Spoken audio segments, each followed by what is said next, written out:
Hello, and welcome to another episode of Enchanting Economics in New Mexico. This podcast is a production of BBER, the recognized expert in socioeconomic data for the state of New Mexico. Your hosts, as usual, are myself, Rayanne McKernan, alongside Sarun Lytle. Joining us today is Dr. Jacqueline Miller. She's a senior research scientist at UNM's Geospatial and Population Studies Department. Jackie, thank you so much for joining us. Oh, no problem. Today we're going to talk about migration and population estimates in New Mexico.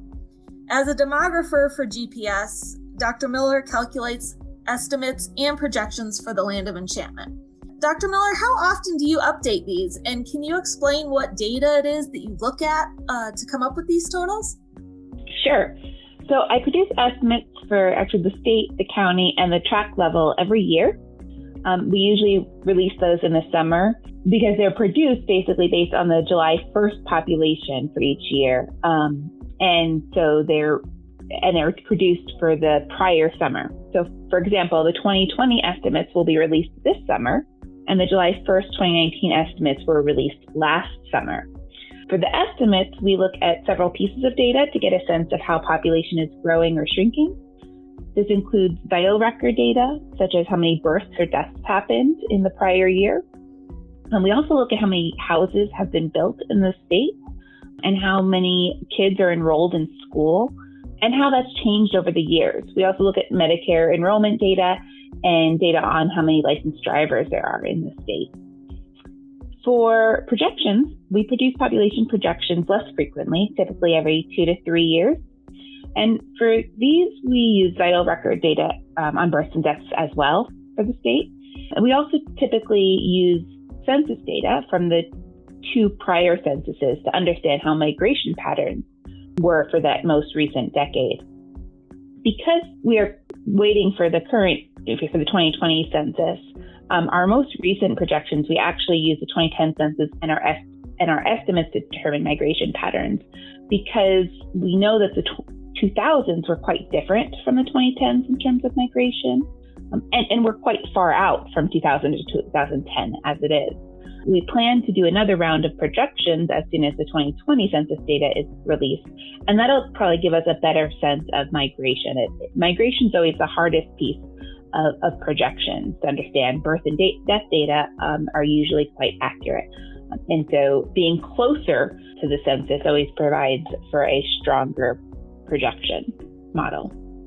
And Sarun, you recently pulled together some data from the U.S. Census Bureau to show people leaving New Mexico as well as people coming into New Mexico. What data specifically did you use for this, and how current and accurate is it? So the data that I used for that, it's the American Community Survey. I think it's a yearly survey that's done on 1% of the population. And they do other calculations to extrapolate that to the entire population set, which is they have a weight associated with each record.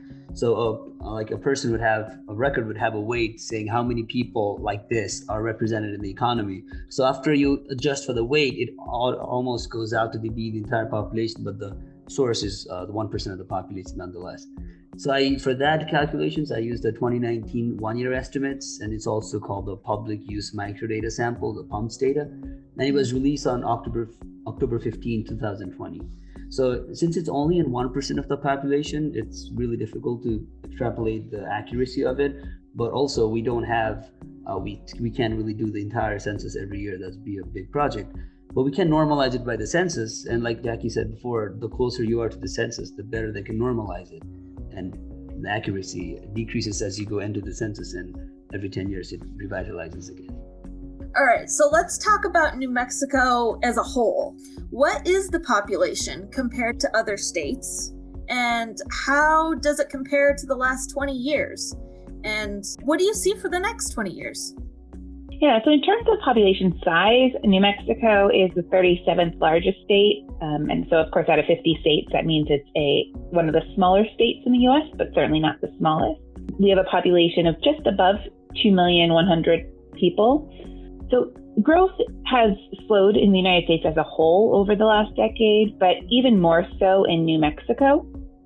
New Mexico saw some growth immediately after the recession, but we have mostly flatlined in recent years. This is really quite a contrast to the early 2000s when New Mexico was growing more quickly and had substantial in-migration. In terms of the next 20 years, there are basically three pieces of information that determine how a population changes: births, deaths, and migration, right? People either enter the population through being born or by moving, or they leave the population by either dying or moving out. Mm-hmm. And so birth rates have been dropping pretty consistently over the decades. And I would expect the birth rates to remain low for the foreseeable future. And so we're not having growth by births like we did in previous decades, or at least not substantial growth. Deaths are also increasing. And this is because people are getting older. So deaths are likely to continue to increase because we have an aging population. In the past, we have had more births each year than we have had deaths. But I expect that this will flip in the next 2 to 4 years in New Mexico. So there'll be more deaths each year than births in the next couple of years. And that means that without migration, our population would decrease in size. So that brings us to the final component of population change, which is migration. And of course, migration is sort of the hardest piece to predict because there are so many policy changes that could be enacted that could also impact whether people move in or out of New Mexico. And, I don't have any influence on those. But what I can say is that we saw more people leaving New Mexico in recent years than moving in, especially compared to, 10, 15 years ago. And while this could change, if the pattern remains, then New Mexico's population will decline. There have been stories in the news recently about different companies bringing offices to New Mexico, and the film industry growing here. And if that trend continues, then we could see more growth. But it would need to be sizable and sustained for New Mexico to really see a population boom. And also particularly being that we're attracting younger people, because while I already mentioned that birth rates are down, you will have more births happening if you have more people of childbearing age. So if you have more women who can have babies, you'll have more babies born, even if each woman is only having 1 or 2 kids. And so that's sort of the pieces that really influence what's going to happen in the future. I know Saroon shared the data that he pulled, and he did look at, what states New Mexicans were leaving for and where we were getting a lot of people from. And I noticed there is a huge push and pull between New Mexico and Texas. And, I asked around the office, just wondering what reasons people were assuming. And, of course, most people thought oil was a big factor. Someone mentioned that the lack of income tax in Texas might be, pretty appealing. Do you have any thoughts on why there is such a large migration between these two states? Yeah, so I'm definitely not an economist. I know you guys have the economists in your office, but I think oil is a possibility. I think oil, because it is such a cyclical or volatile, really, industry. People kind of move back and forth a lot in that industry. Right? They say, oh, well, it's moving here, we'll go here. It's moving here, we'll go there. And they move a lot. So I think that could contribute to sort of a push and pull between Texas and New Mexico. But I don't think these folks really are the ones putting down roots, right? So they're not necessarily the ones that are going to lead to sustained growth in a region in terms of putting down roots, having kids, having families that stay in the area.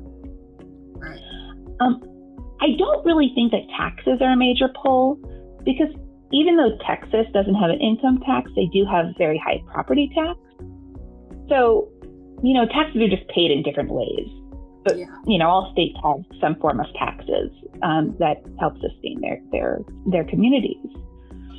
But Texas is a large state and has a lot of space for people to put down roots. Not that New Mexico doesn't have space, we do. I think some of it could be that young folks might be leaving for college. There's a lot of college options there.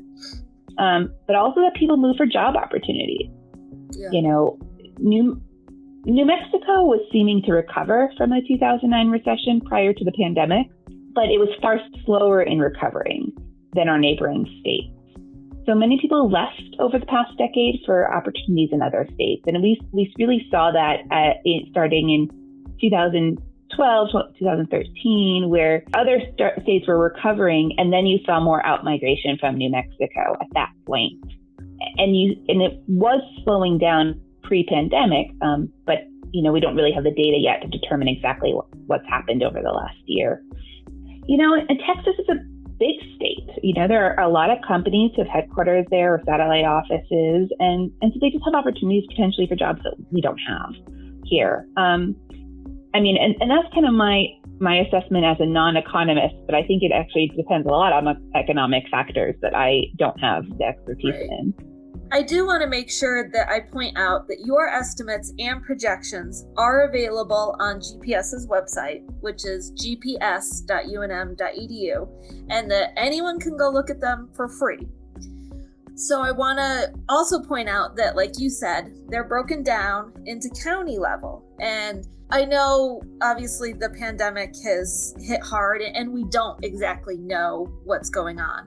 But based on, your previous years, are there any counties in New Mexico that have had quite a population boom, most likely from migration, or is there a decline that we should be taking notice of? Yeah, so there's a lot of variability across our state. And actually, just to clarify, our population estimates actually go down to the tract level, although I don't think this makes as much sense to most people, or it's not as relevant as the county level. Yeah. But our estimates are used by the Department of Health to better understand health trends at small geographies within the state. So to be able to say where COVID's highest, for example, we need to go down to the tract level. But in terms of counties, I don't think that the trends will be really a surprise to many folks in New Mexico. Eddy, Otero, Lee County saw tremendous growth in recent years, which is largely driven by the oil industry. Right. And as I mentioned previously, this is an industry that is quite volatile, so population change in these counties can just as quickly decline, right? They can change as quickly as they grew. Although I know many hope that that's not the case. We just can't predict the future, right? But the counties we expect to grow the most in the future are Sandoval, Eddy, Otero, Doña Ana, Los Alamos, and Santa Fe. Bernalillo will continue to grow probably, and that's what we expect. But the other counties are growing quicker. And pretty much all the other counties that I didn't mention are likely to decline in population. It reflects a trend that we have seen throughout the United States, not just in New Mexico. Rural counties are aging, and so they're losing population through sort of the natural life cycle, and people aren't moving into these places. Rather, the young people who live there tend to move to more urban areas, which further reduces the population in these rural populations. So yeah, it's not a trend that's unique to New Mexico, but it is something we are seeing here. Yeah. And speaking of ages, the data that Saroon had pulled did show the average age and the average education level of those migrating in and out of our state. So I'm wondering, did you notice anything interesting in those numbers? And the reason I ask is our previous director, Jeff Mitchell, he always said that New Mexico needs or wants young families because those are the ones that spend money and fuel our economy. Yeah, so we do need young families, but not just because they're the ones who spend money, though it's reasonable that would be a focus for economists. Yeah. It's also important in terms of keeping society running and growing our population. If we only have retired folks moving in and the young people are leaving, then who's going to provide the services that people want and need, right? Who's going to work in the hospitals? Who's going to create, have restaurants that are providing people with the and the interest in different foods, for example, right? But also population growth occurs through births as one way. And so you need people who are of childbearing age in that population, and you want those kids to then grow up here and stay here to keep society moving. So young families are important for quite a few reasons. Yeah. So anyway, getting back to the data, I think it's first important to note that but the data that SIRIM pulled is only from 2019. So it may or may not reflect the migration over the last 5 to 10 years, right? As I mentioned before, it did seem that New Mexico was starting to recover in 2018, 2019, which suggests that 2019 might look different than it did in 2015 or 2013, for example. And so we'll have to see what the future holds. But what stood out to me was actually that there wasn't as large of a difference in the average age of migrants for those moving in and out of New Mexico than I would have expected. For in-migrants, the average age was 32 and a half years old, and for out-migrants, it was 30 and a half. So while people who were moving out were, on average, younger, the difference isn't as much as I think it may have been in prior years, as New Mexico's recovery from the 2009 recession was quite late.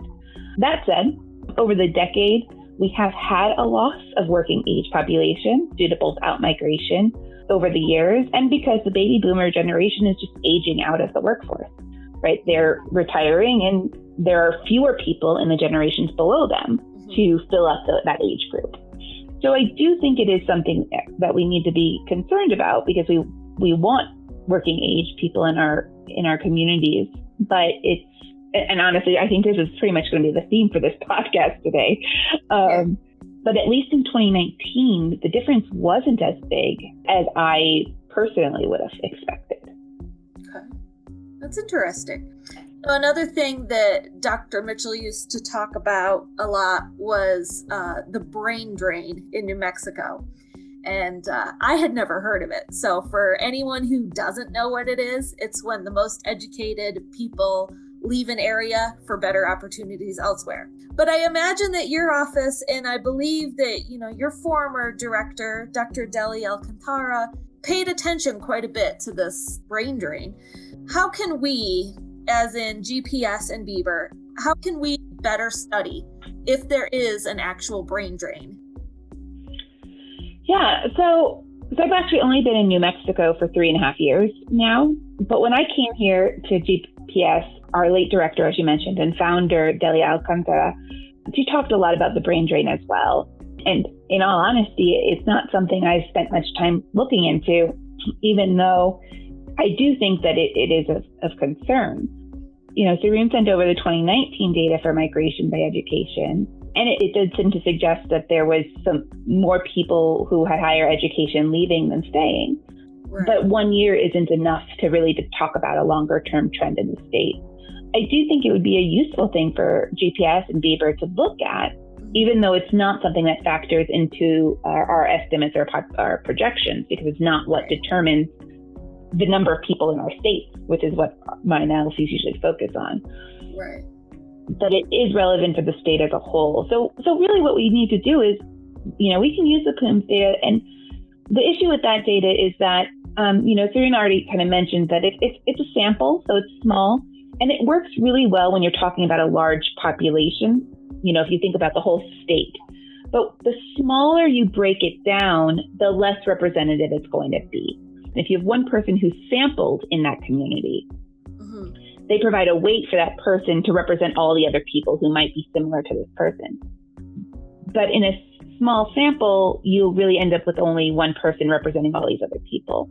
When you're talking about it at the larger level, the state, then you have several people and a larger chunk of people who then, when you weigh that, does become more representative. But it's really the error that you have in the smaller subsets of a population creates more error. So I just wanted to mention that first because it's not necessarily data that I think we could use when we want to think about education, migration, down to even the county level, because some of our counties are quite small. But it is something that could be used when we're talking about the education level of people migrating in and out of the state at a state level. Right. And for that, really, we would just want to look at how the migration patterns for the last decade or even last 20 years, because then we can see how it's different now from before, if it is at all. I mean, without looking at the data, I can't say for sure that is different. Right. But that's what we really want to do is look at how it's been over time, from year to year, but also across the decades. So to kind of wrap up, based on your experience, are there any areas in New Mexico that you could say are thriving or are definitely heading in the right direction? Or on the flip side, are there any areas that what we might need to focus on more and might need to pay more attention to because they need help? Yeah, so I mentioned earlier that the theme of the podcast, I think, is going to end up actually being about the age structure in New Mexico. So we already talked a little bit about the changing age structure of New Mexico, but I think that this is the area that really needs a further focus. On one hand, because of the changing age structure, the state really needs to prepare for an older population, right? Mm-hmm. This isn't unique to New Mexico. In that much of the Western world is experiencing aging through reduced fertility and aging of the baby boomers, right? Mm-hmm. But I do think it's important to prepare for it, especially in rural areas where there might not be the services and the resources of other areas, because these areas are particularly prone to outmigration of young and aging of their longtime residents. And counties are considered rural, right? Yes, a lot of our counties are considered rural, and they're very rural. What's considered rural in the East Coast is really not the same experience as rural around here. Where I went on a hike this weekend, right? And leaving the area where we were hiking, it was more than an hour or about an hour before I had cell phone reception, for example. That's pretty rural, and that's limiting your access to pretty basic things. And people have, landlines potentially, I think, in a lot of homes, but yeah. It's still resource limiting compared to, other areas of the country. But on the other hand, so we have people are aging, right? And that's something that needs to be paid attention to. But on the other hand, we also want to retain our young people and attract more young people and families to move to New Mexico and put down roots. I mentioned earlier why I think this is important. And I'm not an economist, and so my knowledge on businesses and industries coming to New Mexico are limited to really what's public information, what I read in the newspaper. Right. But it does sound like New Mexico is attracting some large companies and, some film industry and things like that. And that could really help attract younger population to keep families in New Mexico. And this is promising, but I think more effort needs to be done on this front as a community, because I think communities really do best when they have a range of age groups to contribute to the present and ensure a future for those communities, right? I think we benefit from having retired folks in our community, but we also retire from having children in our communities and families and, working age population. As a non-professional opinion, I think that I don't know that it's just the economic opportunities that contribute to retaining folks. And I think that's important. But as a person with children myself, I think that the schools and crime in New Mexico are also a major factor for especially educated families, because the more education you have, the more opportunities you have to leave. It's a lot easier to move, and you're going, and people do, want to make sure they have good schools and a safe environment to raise their children. So, I think these are areas that New Mexico needs to look into and see what happens in the future. Yeah. Sarun, is there anything you want to ask or you want to add? Yeah, I mean, with the COVID and all the people leaving these big cities and into rural places so they can work remotely, that is changing the entire population dynamic. Do you think that's going to have any impact, Jackie? I'm eager to see. I am holding my judgment until I see data. I know there's a lot of people talking about this, and I do think it's a really good opportunity for New Mexico. New Mexico is not an expensive place to live. We have pretty good weather most of the year in a large part of the state, especially the populated areas of the state. So I do think it's a good opportunity. But I also think that, some people I think have said, oh, my company's allowing me to work remotely, I'm going to jump and move, and that's happened. But I imagine that there are a lot of people who are holding off to make a long-term decision. I mean, moving is usually a pretty big decision and it takes a lot of work. So people might be waiting to see if their companies are going to be open to remote work going forward before they make a huge push to move. So I think it's a really big opportunity for New Mexico. But New Mexico, I think, would need to do things to actively recruit people to remote work and move here. I know there are several states that have policies in place and have initiatives to actively recruit remote workers. For example, Maine has a program to recruit people from Maine to move back to Maine and live there and work there, whether they have a job there that's based in Maine or through or remotely, including sort of helping pay down student loans and things like that. Hawaii also just created a program that I think is meant for people to move temporarily and then with the hope that they will stay. And so they're doing a program too. I think other states are as well, but those are the ones I'm aware of. And to my knowledge, I don't think New Mexico has implemented any programs to actively recruit, people from New Mexico who have left for work purposes or for education purposes, or to recruit non-New Mexicans to work remotely here. So we'll have to wait and see what actually happens. I think, as I said, I do think there is potential, but until we see what's happening, I am going to wait to make judgment. And I'm also equally excited to see what happens with that. Yeah. I think that's really cool, though. I didn't know that Maine or Hawaii were doing that. I mean, when you say it, it seems like an obvious idea, but it sounds really cool. I think that's definitely something that New Mexico lawmakers should look into, because I think most of the resorts in Hawaii, they have like these long-term hotel prices, like at a discounted price, and then they guarantee they're going to have good internet, which people really need to work from home. So I think they're just pushing these kinds of incentives on people, like a workcation. Yeah.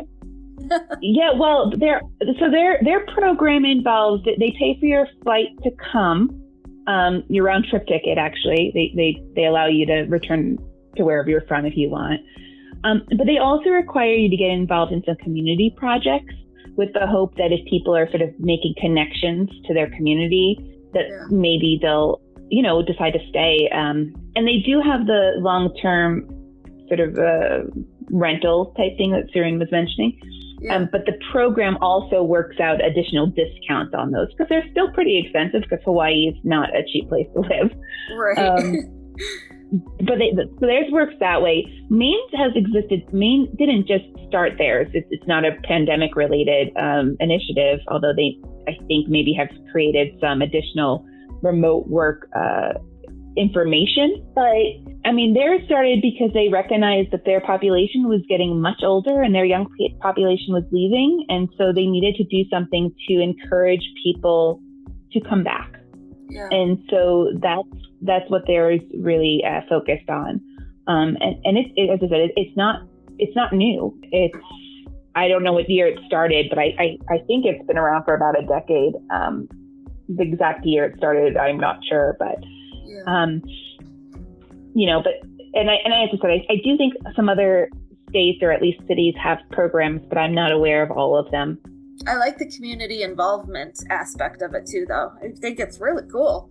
Well, I think that about wraps it up for us here at Enchanting Economics in New Mexico. Don't forget to check us out at BBER, that's BBER.UNM.EDU,